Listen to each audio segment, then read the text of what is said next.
KPU tolak jalankan putusan PT UN rombak daftar caleg soal sengketa Irman Guzman. Halo sahabat Arta Tama, berjumpa lagi di channel Arta Tama TV. Sahabat Arta Tama TV, jangan lupa like, share, subscribe dan jangan lupa hidupkan lonceng notifikasi biar gak ketinggalan info dari kita.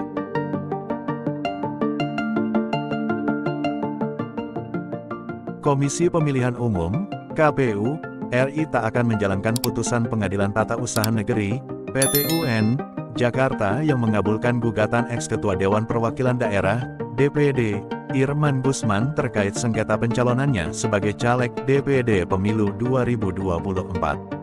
Koordinator Divisi Hukum Komisi Pemilihan Umum RI Muhammad Afifuddin menyatakan bahwa demi konstitusi putusan PT UN tersebut tidak dapat dilaksanakan non-executable karena bertentangan dengan konstitusi. Komisi Pemilihan Umum mengambil sikap itu meski PT UN merupakan pengadilan yang berwenang memutus sengketa pemilu, berdasarkan Undang-Undang Nomor 7 Tahun 2017 tentang Pemilu, Undang-Undang Pemilu.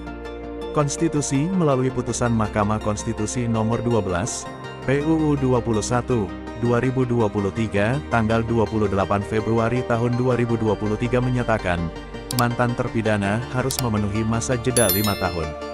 Terhitung setelah selesai menjalani pidana penjara berdasarkan putusan pengadilan yang telah mempunyai kekuatan hukum tetap, bebas murni, pada masa pendaftaran calon, jelasnya, Selasa, tanggal 19 Desember tahun 2023. Putusan PT UN Jakarta tidak berpengaruh terhadap keputusan Komisi Pemilihan Umum tentang penetapan daftar calon tetap DPD Dapil Sumatera Barat. Demikian juga proses produksi cetak surat suara pemilu Dapil Sumatera Barat, jalan terus sebagaimana keputusan KPU, kata Afif. Irman Guzman sendiri berstatus eks-terpidana kasus suap impor gula Perum Bulog. Putusan peninjauan kembali, PK, Mahkamah Agung menjatuhinya penjara 3,5 tahun dan pencabutan hak politik 3 tahun. Ketua Komisi Pemilihan Umum Republik Indonesia Hasyim Asyari menjelaskan alasan pihaknya tidak memasukkan nama Irman Guzman sebagai caleg Dewan Perwakilan Daerah RI Dapil Sumatera Barat dalam daftar calon tetap, DCT. Hal itu disampaikannya dalam rapat kerja dengan Komisi 2 DPR, di Kompleks Parlemen, Senayan, Jakarta, Rabu, tanggal 17 Januari tahun 2024. Saya mengingatkan tolong dijawab apa yang disampaikan oleh Pak Junimat kemarin. Kemudian saya juga beri penekanan terhadap putusan Pengadilan Tata Usaha Negeri. Tolong dijawab apa yang dipertanyakan kemarin, hanya khusus tentang putusan Pengadilan Tata Usaha Negeri yang inkrah dan mengikat, kata Gus Pardi. Kemudian, Hasyim menjelaskan alasan KPU tetap tak memasukkan nama Irman Guzman dalam DCT Caleg DPD RI Dapil Sumatera Barat. Hasyim mengutarakan, keputusan Pengadilan Tata Usaha Negeri tidak dapat dijalankan lantaran bertentangan dengan putusan Mahkamah Konstitusi Nomor 12, PUU 21, 2023, tentang syarat mantan terpidana mencalonkan diri menjadi anggota legislatif DPD. Yang pada pokoknya menyatakan bahwa mantan terpidana harus memenuhi masa jeda 5 tahun terhitung setelah selesai menjalani masa pidana penjara. Berdasarkan putusan pengadilan yang telah mempunyai kekuatan hukum tetap atau bebas murni pada masa pendaftaran calon, kata Hasyim. Irman bebas murni per tanggal 26 September tahun 2019. Sengketa pencalonan ini bermula ketika Komisi Pemilihan Umum Sumatera Barat, Sumbar, menyatakan Irman Guzman memenuhi syarat, MS, masuk ke dalam daftar calon sementara, DCS, anggota DPD dari daerah pemilihan, Dapil Sumatera Barat per tanggal 18 Agustus tahun 2023. Komisi Pemilihan Umum menyatakan, Irman Guzman memenuhi syarat karena pasal 18 ayat 2. Peraturan Komisi Pemilihan Umum Nomor 11 Tahun 2023 membolehkan eks-terpidana dengan pencabutan hak politik untuk maju sebagai calon anggota legislatif, caleg, tanpa perlu menunggu 5 tahun usai keluar bui. Akan tetapi, setelah masuknya nama Irman Guzman di dalam DCS pada Agustus, pada September Mahkamah Agung menyatakan pasal itu melanggar Undang-Undang Pemilu dan putusan Mahkamah Konstitusi, MK, nomor 12, PUU 21, 2023. Sebab, sesuai putusan MK, eks-terpidana yang terkena pencabutan hak politik tak kebal dari kewajiban menunggu masa jeda 5 tahun. Komisi Pemilihan Umum tak merevisi peraturan KPU sesuai putusan MA tersebut dan hanya meminta Komisi Pemilihan Umum Sumatera Barat untuk memedomani putusan MA ketika memproses lagi daftar calon sementara untuk menetapkan daftar calon tetap. Akhirnya, daftar calon tetap Sumatera Barat menyatakan Irman Gusman tak memenuhi syarat karena memedomani putusan Mahkamah Agung itu, karena dia baru bebas murni 3 tahun. Kasus semacam ini sebelumnya pernah terjadi pada pemilu 2019. Ketika itu, 2018, Komisi Pemilihan Umum juga mencoret nama Ketua Umum Partai Hanura, Usman Sabta Odang, OSO, dari daftar calon tetap DPD RI.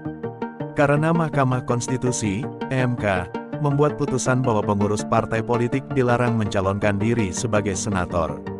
Usman Sabta Odang, OSO, melayangkan sengketa dan menang di PT UN. Ia juga mengajukan uji materi ke Mahkamah Agung, MA, dan menang. Namun, Komisi Pemilihan Umum tetap mengambil sikap bahwa mereka menaati putusan Mahkamah Konstitusi, MK. Usman Sabta Odang, OSO, melayangkan sengketa dan menang di PT UN. Ia juga mengajukan uji materi ke Mahkamah Agung, MA, dan menang. Namun, Komisi Pemilihan Umum tetap mengambil sikap bahwa mereka menaati putusan Mahkamah Konstitusi, MK. Kebijakan itu pada intinya menyatakan, sekali Mahkamah Konstitusi telah mendeklarasikan suatu aturan bertentangan dengan UUD 1945, maka tindakan yang tetap menggunakan aturan yang dinyatakan inkonstitusional itu bukan hanya ilegal, tetapi juga bertentangan dengan konstitusi. Mahkamah Konstitusi menegaskan bahwa terhadap putusan Mahkamah Konstitusi, baik pribadi, perorangan dan lembaga negara, pemerintahan, wajib tunduk dan patuh terhadap putusan Mahkamah Konstitusi. Dan bagi yang tidak tunduk masuk kategori pembangkangan terhadap konstitusi, jelas Afif. Dalam putusan perkara nomor 600, GSPP, U-2023-Petun.JKT, Selasa, tanggal 19 Desember tahun 2023.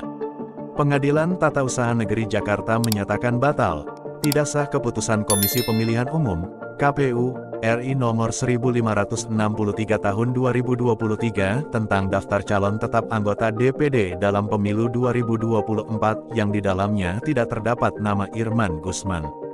Pengadilan Tata Usaha Negeri Jakarta memerintahkan Komisi Pemilihan Umum menerbitkan keputusan anyar yang isinya menetapkan Irman Gusman sebagai calon tetap DPD RI pada daerah pilihan Sumatera Barat untuk pemilu 2024. Sebelum menang di PT UN Jakarta, Irman Gusman yang tak terima dengan pencoretan namanya itu telah melaporkan Komisi Pemilihan Umum ke Badan Pengawas Pemilihan Umum, Bawaslu.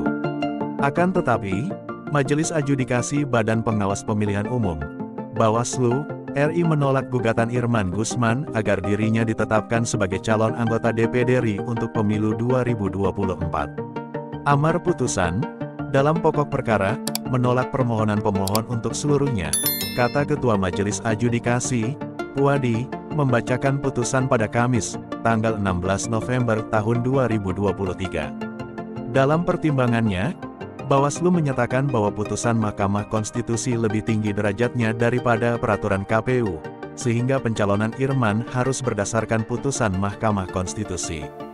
Komisi Pemilihan Umum, KPU, dinilai melawan perintah pengadilan dengan mencetak surat suara tanpa adanya Irman Gusman dalam kertas suara calon anggota DPD di Sumatera Barat, Sumbar. Hal itu bisa mengakibatkan pemilihan senator di ranah Minang berpotensi inkonstitusional. Pemilu yang dilaksanakan KPU untuk DPD RI dari Sumatera Barat bisa tidak sah. Karena pengadilan sudah membatalkan daftar calon tetap, DCT, yang dikeluarkan KPU. DCT yang dibatalkan ini yang justru masuk di surat suara pemilu, kata kuasa hukum Irman Gusman, Ahmad Waluya, Selasa, tanggal 16 Januari tahun 2024. KPU saat ini dikabarkan sudah memesan pencetakan surat suara. Dalam surat suara tersebut, Mereka tetap mengabaikan putusan Pengadilan Tata Usaha Negara, PT UN, Jakarta yang meminta menerbitkan DCT baru dengan memasukkan nama Irman Gusman. Ahmad menjelaskan PT UN Jakarta sudah mengabulkan gugatan Irman Gusman yang dicoret dari DCT anggota DPD di pemilu 2024. Bahkan PT UN sudah mempertegas agar KPU menjalankan putusan mereka dengan mengeluarkan surat perintah penetapan eksekusi, agar KPU merevisi DCT mereka pada tanggal 8 Januari tahun 2024. Tapi tetap diabaikan KPU. Jadi bisa dilihat sendiri sah atau tidak, pemilu Dewan Pemerintah Daerah Sumatera Barat itu. Sangat keliru kalau KPU mengabaikan putusan pengadilan, ungkap dia. Dia menyampaikan pihak Irman Gusman tak akan tinggal diam. Pihak ex-ketua DPD itu akan menempuh upaya hukum. Semua prosedur hukum akan terus kita tempuh. Termasuk kita akan melakukan gugatan dan laporan pidana, ujar dia. Tak hanya inkonstitusional, negara dinilai bakal dirugikan jika Irman Gusman tak disertakan pada pemilu 2024 nanti. Sebab, berpotensi bakal ada pemungutan suara ulang karena tidak memasukkan Irman Gusman dalam surat suara. Bayangkan kerugian negara akibat kebijakan membabi buta ini, ungkap Waluya. Ketua Prodi Dr. Hukum Universitas Kristen Indonesia, UKI, John Piris menyebut penolakan Komisi Pemilihan Umum, KPU, terhadap putusan Pengadilan Tata Usaha Negara, PT UN, yang memerintahkan memasukkan nama Irman Gusman dalam daftar caleg tetap, DCT, pemilu 2024, merupakan tindakan yang tidak terpuji. KPU tidak menghormati asas negara hukum, dengan mengabaikan putusan PT UN, ujar John Piris. Tidak benar lembaga negara independen tidak menghormati konstitusi bahkan putusan pengadilan. Ini perbuatan melawan hukum, tambah John dalam seminar nasional bertema putusan pengadilan vs peraturan perundang-undangan subtema benturan norma hukum dalam proses pencalonan anggota DPD RI di kampus Pascasarjana Universitas Kristen Indonesia, Salemba, Jakarta Pusat. Jika pemerintah kemudian melawan hukum, lanjut dia, tidak akan ada kepastian hukum, keadilan, dan kemanfaatan tidak akan bisa tercapai. Putusan PT UN atas perkara Irman Gusman sudah final dan mengikat. Kedudukannya lebih tinggi dibanding penyelenggara pemilu yaitu KPU. Pembicara lain, mantan Hakim Agung Prof. Dr. Gayus Lumbun mengatakan, pemerintah harus menyikapi kasus Irman Gusman dengan cepat. Keadilan tidak sepenuhnya didapatkan Irman Gusman. Keadilan yang terlambat itu sebenarnya menolak keadilan itu sendiri. Untuk memberi keadilan bagi Irman Gusman, masalah ini harus segera ditangani. Kalau tidak, Irman Gusman tidak akan bisa maju dalam pemilu 2024 sebagai calon anggota DPD RI. Keadilan yang terlambat itu sebenarnya menolak keadilan itu sendiri, ungkap Prof. Gayus. Hukum, menurut Prof. Gayus, harus berkepastian, bermanfaat, dan tujuan hukum adalah memberi keadilan. Persoalannya ada kalau terjadi konflik antara putusan PT UN melawan putusan MA dan putusan MK. Di MK dan MA yang diuji adalah norma bukan peristiwa. Kalau keadilan dan kemanfaatan tentu adalah putusan PT UN. Itu peristiwa, kata Prof. Gayus. Sementara itu, anggota Komisi 2 DPR Guspardi Gaus mengatakan, mungkin KPU tidak tahu bahwa Irman Gusman mengajukan peninjauan kembali, PK. PK tersebut dikabulkan Mahkamah Agung. Ini yang harus diinfokan kepada KPU, sehingga mereka bisa mengubah putusan, tutur Guspardi. Guspardi mengatakan, KPU wajib memberikan contoh bagaimana lembaga negara menaati putusan peradilan, baik peradilan umum maupun PT UN. Itu sebagai wujud ketaatan pada konstitusi sebagai pengejauhan tahan negara hukum. Secara regulasi, menurut dia, apabila KPU tidak menaati aturan putusan lembaga pengadilan yang bersifat final dan mengikat, final and binding, atau telah berkekuatan hukum tetap, inkrah van gewisde, ada sanksinya. Senada dengan itu, mantan Hakim Konstitusi Dr. Marwarar Siahaan menjelaskan, selama putusan hakim itu tidak dibatalkan maka berkekuatan hukum mengikat. Termasuk juga putusan PT UN, perkara Irman Gusman, ungkap Marwarar. Sikap KPU yang tidak mau mengeksekusi putusan PT UN menyebabkan terjadinya ketidakpastian hukum bagi peserta pemilu, dan jelas melanggar amanat UU Pemilu, ungkap Buspardi. Baik secara administratif, perdata, dan pidana. Dia menambahkan, perubahan yang terjadi pada daftar calon sementara, DCS, caleg DPD, verifikasi tidak boleh dilakukan atas dasar hukum yang baru. Hukum itu tidak boleh berlaku retroaktif. Kalau itu dilakukan KPU maka itu melanggar karena diberlakukan retroaktif, kata Marwarar, yang juga akademisi itu. Sementara itu, Dr. Dian Puji Nugraha Simatupang menegaskan, tindakan KPU yang menolak melaksanakan putusan PT UN merupakan tindakan sewenang-wenang. Ketentuan Pasal 18 Ayat 2, huruf B Undang-Undang Nomor 30 Tahun 2014 tentang Administrasi Pemerintahan menyebutkan bahwa tidak melaksanakan putusan Pengadilan Tata Usaha Negara termasuk tindakan sewenang-wenang, ucap Dian. Sekian informasi yang bisa kami sampaikan pada kesempatan kali ini. Nantikan informasi menarik lainnya dari channel Artatama TV. Jangan lupa like, share, dan subscribe. Sampai berjumpa di video berikutnya.